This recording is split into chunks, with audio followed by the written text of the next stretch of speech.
휴가 다녀오셨습니까? 가신 분도 있고 또 갔다 오신 분도 있고 아예 올해 휴가를 못 가신 분도 계실 텐데, 휴가란 말은 원래 한자어입니다. 쉴 휴, 틈 가를 써서 휴가라고 하지요. 그리고 이 쉴 휴를 살펴보면 나무 목자에 사람 인변을 씁니다. 나무에 사람이 기대어 있는데 틈 가를 쓰니까 틈을 내어서 나무에 기대어 있다는 것입니다. 사람이 틈을 내서 나무 아래 쉬고 있는 것이 휴가란 말이죠. 또 영어로 살펴봐도 베케이션인데 이 단어는 비어있다는 뜻의 라틴어 바카레라는 뜻에서 나온 것입니다. 열심히 일을 하다가 일을 하지 않는 비어있는 그 시간이 바로 휴가라는 것이죠. 한 해를 열심히 살아가다가 지친 몸과 마음을 달래려고 잠시 틈을 내어서 쉬는 것이 바로 휴가입니다. 틈이라는 것이 본디 작은 것을 이야기하는데, 올해 한국경영자총연맹에서 발표한 것을 보니까 올해 직장인들 휴가가 평균 4.3일이라고 이야기를 합니다. 4일은커녕 하루도 못 쉰 분들도 계실 테고 4일보다 조금 더 넉넉하게 세신 분도 계실 테지만 4일이라는 시간이 길다면 길고 짧다면 짧은 시간일 것입니다. 프랑스는 휴가로 30일을 쓴다고 하고요. 영국은 28일, 독일은 24일, 그리스는 20일을 쓰고 일본은 10일을 쓴다고 합니다. OECD 국가의 그 휴가 일수를 조사한 것인데요. 한국은 조사 대상에서 빠졌습니다.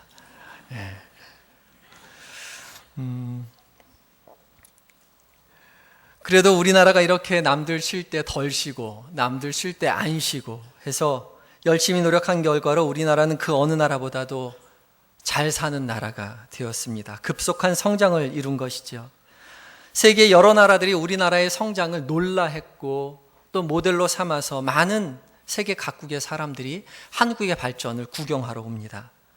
불철주야로 노력하는 저희 어머니, 아버지, 할머니, 할아버지 세대의 노력이 이 결실을 낳았다고 생각하면 큰 감사의 마음을 금할 길 없습니다. 제가 어렸을 때만 해도 밤이 되면 깜깜해서 밖을 나갈라 치면 집집마다 후레쉬를 들고 밖을 나와야 했습니다. 그래서 어둠 속에서 길을 밝히기가 힘든 세상이었는데 지금은 오히려 어둠을 찾기가 힘든 세상이 되었습니다. 한밤중에도 잠을 잘라치면 바깥에 불이 너무 밝아서 두꺼운 커튼을 치고서야 잠에 들 수 있습니다. 세상은 참 빨리 발전했고 참 좋아졌습니다. 그렇지만 세상이 발전해서 다 좋아진 것 같지만은 않습니다. 예전에 불이 없을 땐 해가 지면 다 같이 잠을 잤으니까 나도 잠을 자면 됐지만 요즘은 해가 져도 다 불 켜놓고 일을 하기 때문에 먹고 살려면, 경쟁에서 이기려면 우리도 불을 켜놓고 일을 해야만 합니다. 이젠 해가 져도 일을 해야만 먹고 살 수 있는 세상이 되었습니다. 밤늦도록 열심히 일을 하면서 피곤해하지만 그렇다고 밤에 잠자리에 든다고 해서 밤에 잠을 잘 수 있는 것은 또한 아닙니다. 몸은 피곤하지만 정작 잠을 들 수 없어서 뜬 눈으로 밤을 지새우다가 새벽에 잠깐 눈을 붙이고 일어나는 많은 사람들이 있습니다. 전 세계의 많은 현대인들이 불면증에 시달린다고 하고 있고 한국에서도 350만의 사람이 불면증 환자라고 이야기합니다. 또 어떤 사람들은 노인 인구의 반쯤이 불면증에 걸려 있다라고 이야기합니다. 예전보다 먹는 것도 잘 먹고 입는 것도 잘 입고 즐길 거리도 늘어났지만 오히려 우울증 환자는 많아졌고 또한 자살을 시도하는 사람도 늘어났습니다. 세계의 코믹 배우였던 로빈 윌리엄스도 우울증으로 생을 마감했다는 소식을 지난주에 들었습니다. 정말 가슴 아픈 우리의 현실입니다. 누구에게나 희망을 이야기해 주었고 슬퍼하는 자에게 위로해 주었고 웃음을 선사해 주었던 그 사람이었지만, 그래서 행복으로 가득 찬 삶을 살고 있었더라고 상상했었지만 정작 그 자신은 내면으로 슬픔으로 또 고통받고 있었다는 사실을 까맣게 모르고 있었습니다.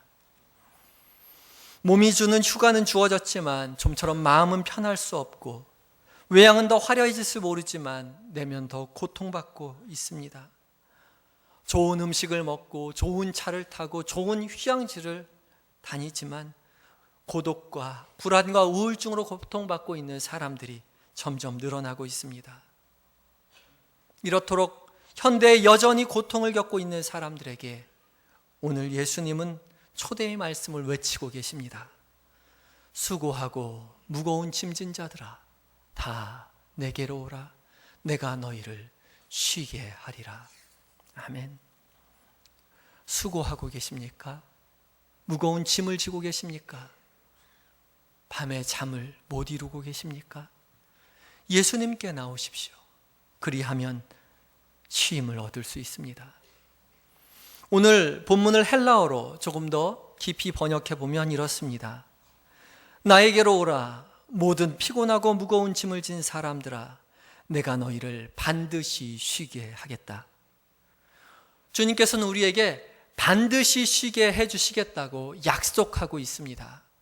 나에게 한번 와봐라. 내가 쉬게 해줄 수도 있어. 가 아니라 내가 반드시 너희를 쉬게 하겠다고 약속하고 계십니다. 예수님이 이 땅에 오신 이유가 바로 이것입니다. 우리를 쉬게 해주시기 위해서 예수님이 바로 이 땅 가운데 우리에게로 오신 것입니다. 성경은 이렇게 약속하고 있습니다. 주의 성령이 내게 임하셨으니 이는 가난한 자에게 복음을 전하게 하시려고 내게 기름을 부으시고 나를 보내사 포로된 자에게 자유를, 눈먼 자에게 다시 보게 함을 전파하며 눌린 자를 자유롭게 하고 주의 은혜의 해를 전파하게 하려 하심이라 하였더라. 책을 덮어 그 맡은 자에게 주시고 앉으시니 회당에 있는 자들이 다 주목하여 보더라. 이에 예수께서 그들에게 말씀하시되 이 글이 오늘 너희 귀에 응하였느니라. 아멘. 이 글이 오늘 우리 귀에 응하였습니다. 이 말씀이 오늘 우리에게 이루어졌습니다. 이 말씀이 우리 앞에 현실이 되었습니다. 우리의 수고와 우리의 짐을 모두 예수님께 내려놓으십시오. 아무에게도 말할 수 없었던 그 슬픔과 그 고통과 그 괴로움을 예수님께서 다 짊어져 주실 것입니다. 그리고 예수님께서 주시는 참된 쉼을 맛보십시오. 오늘 이 시간 이 자리에서 들려지는 주님의 초청에 응하지 않으면 예수님의 이 초대는 아무런 소용이 없는 것입니다. 우리의 수고와 짐을 주님 앞에 내려놓지 않는다면 이 예수님의 외침은 헛것이 되고 말 것입니다. 옛날에 한 사람이 차를 몰고 가다가 보따리를 이고 가는 할머니 한 분을 보았습니다. 무겁게 이고 가는 보따리가 너무 딱하게 보여서 차를 세워두고 할머니가 어디 가시는지 묻고 뒤에 태워드렸습니다. 한참을 운전하며 가다가 뒤에 할머니가 잘 계신지 보려고 뒤를 힐끗 쳐다보니까 할머니가 여전히 보따리를 머리에 이고 있는 것이었습니다. 좀 중요한 것이 들었나? 궁금한 차에 틈을 내어서 물어보았습니다. 할머니, 보따리에 뭐가 들었어요? 왜 머리에 이고 계세요? 할머니가 대답합니다. 아이고, 젊은 양반한테 차 얻어 타는 것도 미안한데 보따리를 어떻게 태워요? 보따리가 무거울까 봐 차에 태워드렸는데 차에 앉아 있으면서도 보따리는 정작 차에 내려놓지 못하고 있었던 것입니다. 이 할머니의 모습에 우리는 우리의 자화상을 봅니다.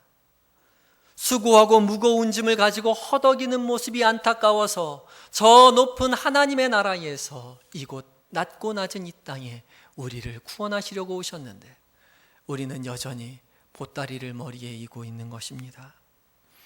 매일 주님을 뵙겠다고 찾아오지만 우리는 늘 보따리를 머리에 이고 한 번도 내려놓지 못합니다. 입술로는 내 수고, 내 걱정, 내 무거운 짐을 주님 앞에 내려놓습니다 라고 말을 하지만 아니요, 여전히 우리는 머리에 이고 삽니다. 지금 이 시간 이 자리에서 우리에게 지금도 말씀하시는 주님 앞에 우리의 무거운 짐 보따리를 내려놓아야 합니다. 내 수고, 내 걱정, 내 무거운 짐을 주님 앞에 내려놓습니다. 주님, 나의 이 수고와 지금을 해결해 주십시오. 우리가 온 마음을 다하여서 고백하며 우리의 짐을 내려놓을 때 우리는 진정한 쉼을 얻게 될 것입니다. 오늘 이 시간 다 함께 손을 얹어 마음으로 고백해 보시겠습니다. 주님, 내 모든 짐을 내려놓습니다. 다 같이 해볼까요? 주님, 내 짐을 모두 내려놓습니다. 내 짐을 해결해 주십시오. 우리의 마음을 다하여 주 앞에 고백하였을 때 우리에게는 참된 쉼을 얻게 될 것입니다.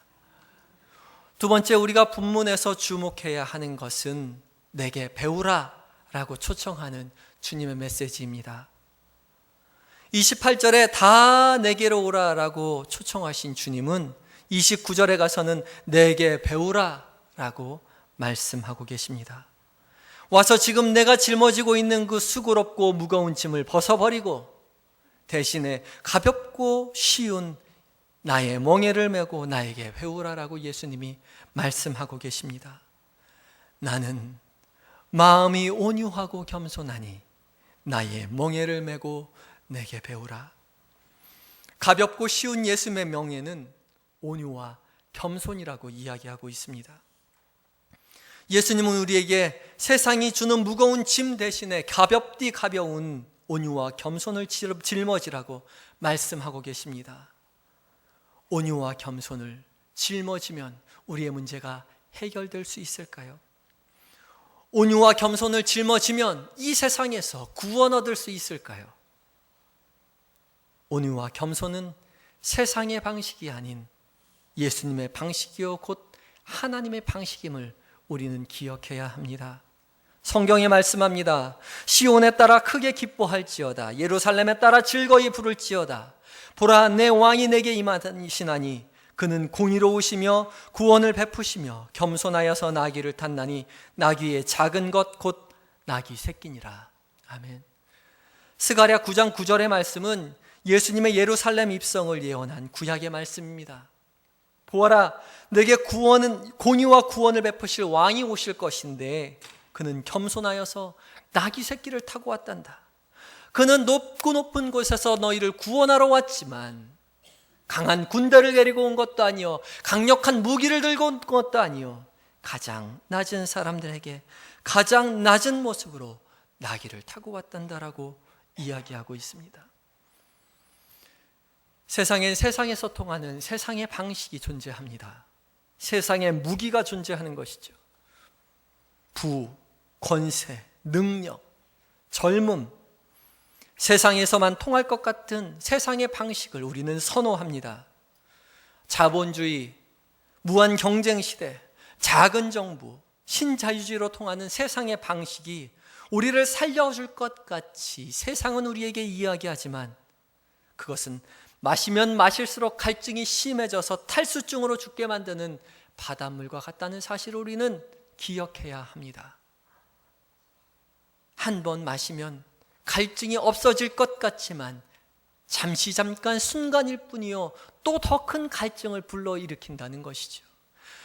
싸워서 딛고 일어서면 승리의 쾌감에 취해 있을 것 같지만 더 크게 다가오는 적들을 향해서 칼을 겨눠야 한다는 사실입니다.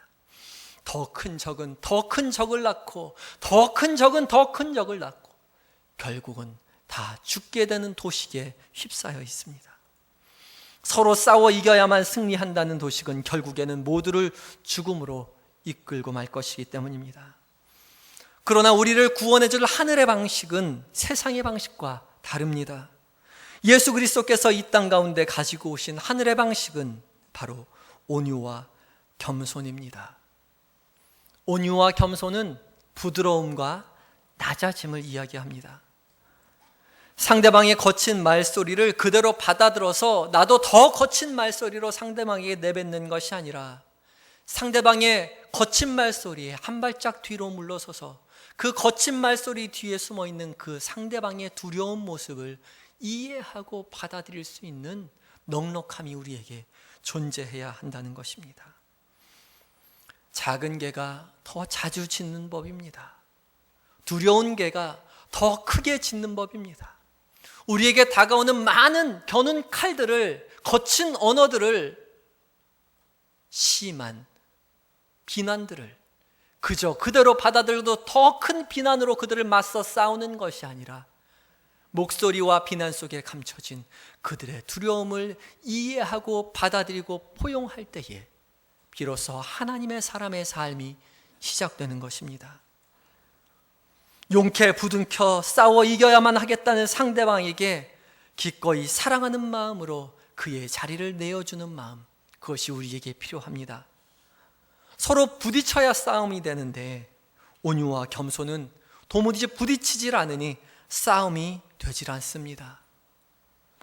무한 경쟁의 도식을 멈추게 합니다.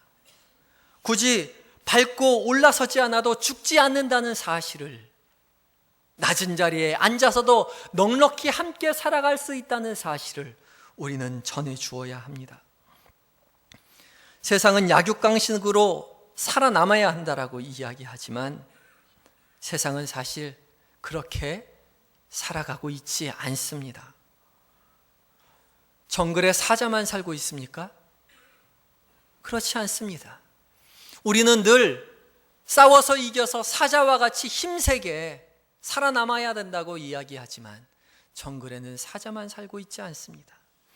그 정글에는 초식동물도 육식동물도 사자도 식물도 심지어 미생물까지도 함께 서로의 자리를 배려하고 나누어 주며 이해하고 살아갈 때 정글이 유지되는 것입니다.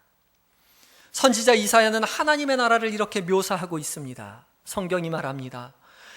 그때에 이리가 어린 양과 함께 살며 포범이 어린 염소와 함께 누우며 송아지와 어린 사자가 살찐 짐승이 함께 있어 어린아이에게 끌리며 암소와 곰이 함께 먹으며 그것들의 새끼가 함께 엎드리며 사자가 소처럼 풀을 먹을 것이며 젖먹는 아기가 독사의 구멍에서 장난하며 젖된 어린아이가 독사의 굴에 손을 넣을 것이라.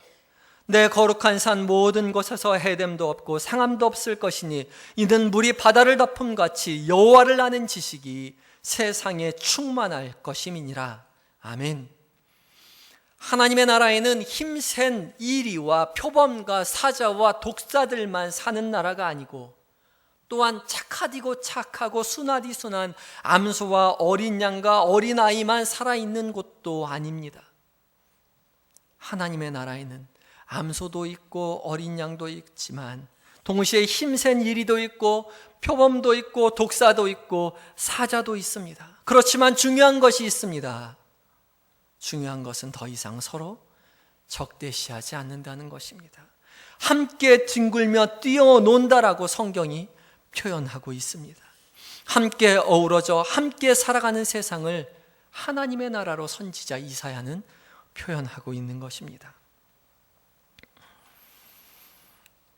한 교회에 젊은 며느리와 나이 드신 시어머니가 늘 함께 교회를 왔습니다. 어머니가 교회에 잘 오실 수 있도록 며느리는 옆에 부축을 해서 어머니를 교회 맨 앞자리, 예배당의 맨 앞자리에 앉혀놓고는 자기는 조용히 밖으로 나갑니다. 그리고 예배가 끝나면 다시 어머니를 모시고 조용히 집으로 돌아갑니다. 늘 그렇게 하는 모습을 교인들이 바라보고 있다가 젊은 며느리에게 이야기를 했습니다. 어머니하고 함께 예배드리면 얼마나 좋겠어요. 어머니와 함께 천국에 가면 얼마나 기쁘겠어요. 함께 예배드리세요. 며느리가 얘기합니다. 우리 시어머니가 가는 천국은 나는 안 가요. 우리 시어머니가 가신 곳이라면 그곳이 천국이라고 할지라도 나는 가고 싶지 않다는 것이죠. 못된 시어머니, 못된 며느리, 그들에게 더욱 필요한 것은 하나님의 나라의 넉넉함입니다.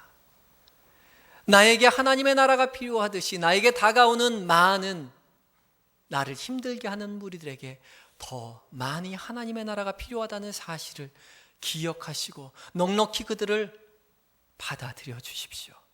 하나님의 나라에서 혹시 그들을 만나게 되면 기분이 나쁠까요? 그렇지 않습니다. 하나님의 나라의 시어머니를 만난다고 슬퍼한다면 그곳이 어찌 하나님의 나라겠습니까? 앙숙인 하나님의 나라에 앙숙인 시어머니와 영원히 함께 있는다면 그것이 어찌 하나님의 나라이겠습니까? 하나님의 나라는 아무리 앙숙인 며느리와 시어머니와 직장 상사와 선배가 있는다 하더라도 기쁨이 넘치고 평화가 공존하는 하나님의 나라의 세상일 것입니다. 그 사실을 믿고 넉넉함으로 품어 안으시는 동승의 모든 성도님들이 되시기 바랍니다. 서로를 온유와 겸손으로 존중하고 사랑하는 일, 그것이 하늘의 방식입니다. 그래서 예수님 우리에게 낮아지라고, 겸손하라고, 온유하라고 그토록 이야기하십니다. 그러면 어떻게 그것이 가능할까요? 예수님은 내게 배우라라고 말씀하시는데 어떻게 하면 그것을 배울 수 있을까요? 학원에 가야 할까요? 요즘은 모든 걸 다 학원에서 가르치더라고요. 줄넘기도 학원 가서 배우고 어머니가 되는 것도 학원 가서 배웁니다. 그렇지만 온유와 겸손은 학원에 가서 배울 수 있는 것이 아닙니다. 온유와 겸손은 지식의 차원이 아니요 인식의 차원이기 때문입니다. 지식과 인식은 다릅니다. 지식이 내용이라면 인식은 거시적인 틀입니다. 지식은 쌓는다고 이야기하고 인식은 변한다고 이야기합니다. 온유와 겸손은 지식이 아닌 인식의 변화에서 생깁니다. 예수님이 낮아지라고 했으니까, 그렇게 배웠으니까 나도 낮아져야겠다라고 이야기한다면, 자존심 상하지만 낮아지려고 애쓴다면 지식적인 차원이기 때문에 그것은 쉽게 지치게 되고 쉽게 한계에 부딪힐 것입니다. 진정한 온유와 겸손은 지식이 아니라 인식의 변화에서 생겨납니다. 예수님께서 말씀하신 비유 중에 탕자의 비유가 이런 인식의 변화에 대한 중요한 인식을 가져다 줍니다. 아버지의 유산을 미리 받아서 탕진하고 돌아온 탕자를 아버지는 제일 좋은 옷을 입히고 가락지를 끼우고 발에 신을 신기고 잔치를 베풀어 줍니다. 그리고 말합니다. 우리가 먹고 즐기자. 이는 내 아들이 죽었다가 다시 살아났으며 내가 잃었다가 다시 얻었노라 하니 그들이 즐거워하더라. 이 잔치자리를 좋게 생각하지 않았던 한 사람이 있었습니다. 그 사람은 다름 아닌 친형제인 마다들이었습니다. 그는 아버지에게 항변합니다. 내가 여러 해 동안 아버지를 섬겨 명을 어김이 없거늘 내게는 염소 새끼라도 주어서 나와 내 벗으로 즐기게 하신 일이 없거든. 아버지의 살림을 창녀들과 함께 삼켜버린 이 아들이 돌아오매 이 아들을 위해서 상진 송아지를 잡으셨습니까? 큰아들에게 말하고 있는 아버지의 대답을 우리는 주의 깊게 살펴야 합니다. 아버지가 이르되 예, 너는 항상 나와 함께 있으니 내 것이 다 내 것이로되 이 동생은 죽었다가 살아났으며 내가 잃었다가 얻었기로 우리가 즐거워하고 기뻐하는 것이 마땅하니라.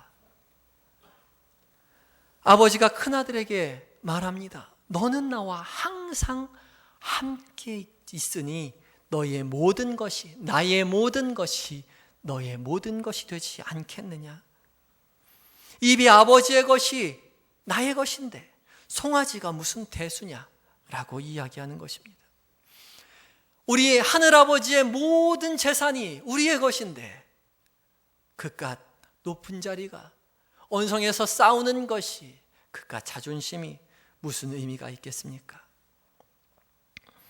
일전에 저희 어머니께서 길을 가시다가 길에서 놀고 있는 저희 조카 2명을 만났습니다. 반가운 마음에 두 아이를 이끌고 동네 구멍가게로 들어갔습니다. 그리고서 말하셨습니다.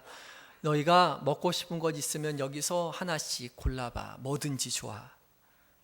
2명의 아이가 가게 그 좁은 가게를 빙빙 한참을 돌다가 먼저 큰아이가 500원짜리 사탕을 집어서 카운터로 왔습니다. 와보니까 동생이 조금 커다란 과자를 쥐고 있는 것이죠. 깜짝 놀라서 이야기합니다.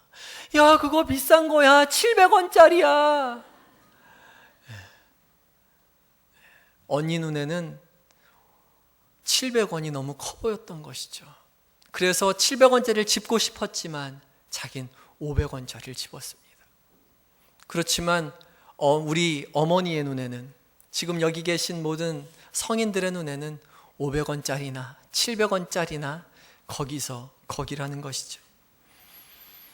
하나님의 나라에서 이 땅의 부귀와 영화가 어떤 의미가 있겠습니까? 높고 높은 하늘나라에, 하나님의 나라에서, 이 세상에서 가장 높은 지위가 무슨 의미가 있겠습니까? 우리가 하나님의 나라의 백성이라는 사실을, 하나님의 나라의 자녀라는 사실을 인식한다면 세상의 모든 것을 다 내어주어도 그렇게 아깝지 않게 생각될 것입니다. 온유와 겸손은 하나님이 나의 하나님이요 나는 하나님의 자녀라는 실존적인 고백에서 시작됩니다. 잊지 마십시오. 우리는 하나님의 자녀라는 인식만이 진정한 온유와 겸손을 가져다 줄 수 있습니다. 매 순간 우리의 삶 가운데 우리의 하나님의 자리를 인정하고 하나님의 자녀임을 기억한다면 우리가 짊어지는 온유와 겸손인 하나님의 멍에는 그렇게 무겁지만은 않을 것입니다.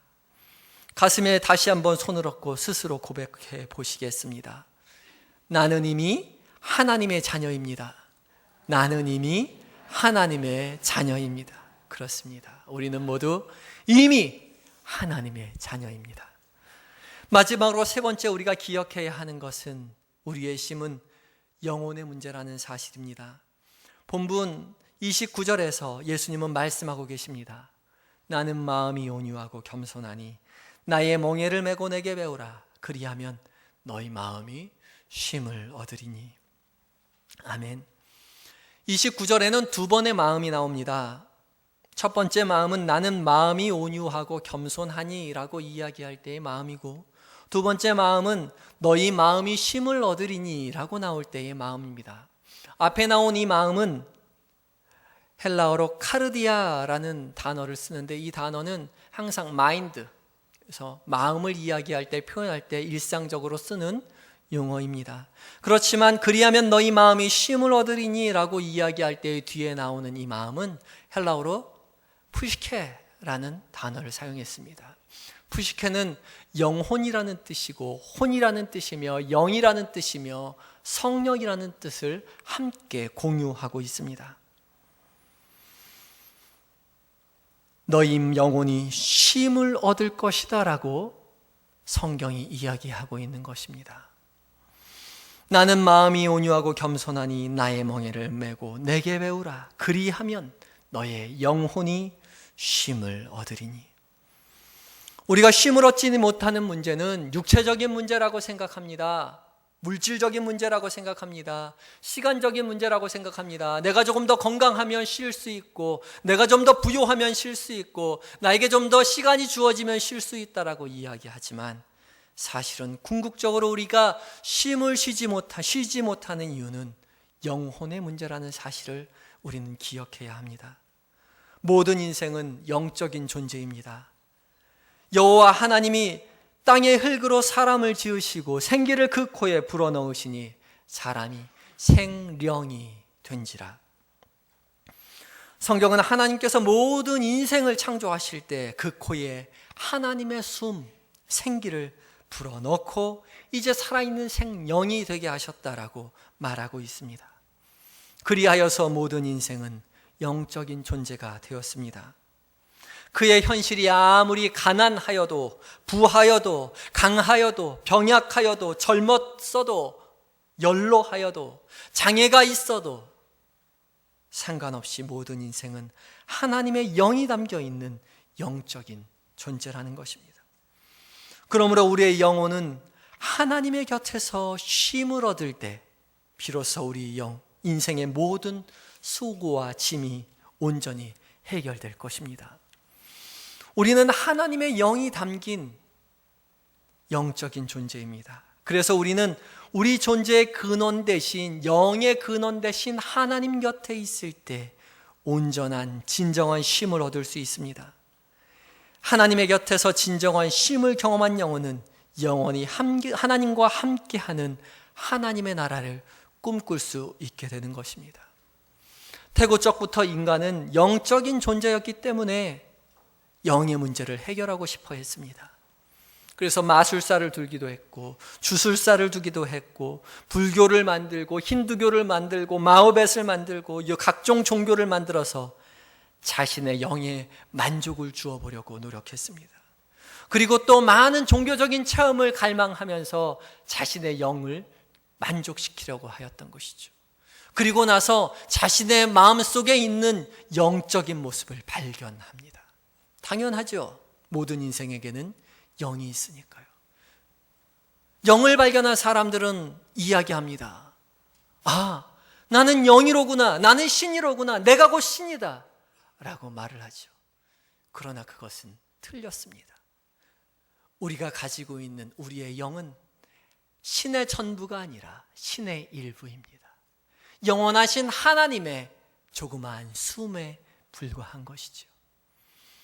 우리가 가지고 있는 영적인 존재를 통하여 우리는 영원하신 하나님을 발견해야 합니다. 그리고 우리의 영적인 존재가 하나님 곁에만 있을 때라 온전히 쉼을 얻을 수 있다는 사실을 우리는 다짐해야 합니다. 말씀을 처음 시작하면서 휴가라는 말이 영어로 vacation이라는 말이고 이 뜻이 라틴어 바카레라는 말에서 나왔다라고 말씀을 드렸습니다. 이 바카레라는 라틴어는 기독교 초기 공동체의 수도자들에게 굉장히 중요한 의미를 지니고 있었습니다. 이 바카레는 수도자들이 하나님을 위하여 자신의 자리를 비워둔다는 의미로 사용하였습니다. 하나님을 위한 자리를 비워두는 것, 그것이 바카레고 베케이션이고 휴가고 여가라는 것입니다. 진정한 쉼, 그것은 바로 우리의 삶에 하나님의 자리를 내어드리는 것입니다. 하나님의 자리에 하나님을 두었을 때에만이 우리의 영혼이 진정한 쉼을 얻게 될 것입니다. 말씀을 맺으려고 합니다. 일상에 지쳐 허덕이는 우리에게 주님은 다 내게로 오라, 내가 너희를 쉬게 하리라 라고 말씀하십니다. 이 초대에 우리는 응해야 합니다. 그 무거운 짐보따리를 내려놓으십시오. 그리고 하나님께서 주시는 하나님의 쉼을 쉬시기 바랍니다. 그리고 주께서 주시던 그 은혜대로 우리의 인생 가운데 하나님의 자리를 늘 기억하시고 늘 찾으시며 자리를 마련하시며 하나님의 사람으로서 살아내시는 동승의 성도님들이 되시기 바랍니다. 다 같이 기도하시겠습니다. 사랑의 하나님, 수고하고 무거운 짐진 자들아 다 내게로 오라, 내가 너희를 쉬게 하리라고 말씀하시는 주님의 음성을 우리가 듣습니다. 주님, 주의 음성 의지하여 우리의 수고와 우리의 무거운 짐을 주 앞에 내려놓습니다. 우리를 붙들어 주시옵소서. 우리의 영혼이 주님으로 인하여 진정한 평화와 쉼을 얻게 하여 주시옵시고, 우리가 하나님의 자리를 늘 마련하여 주와 함께 평화의 길을 걸어가는 은혜의 인생 되게 하여 주시옵소서.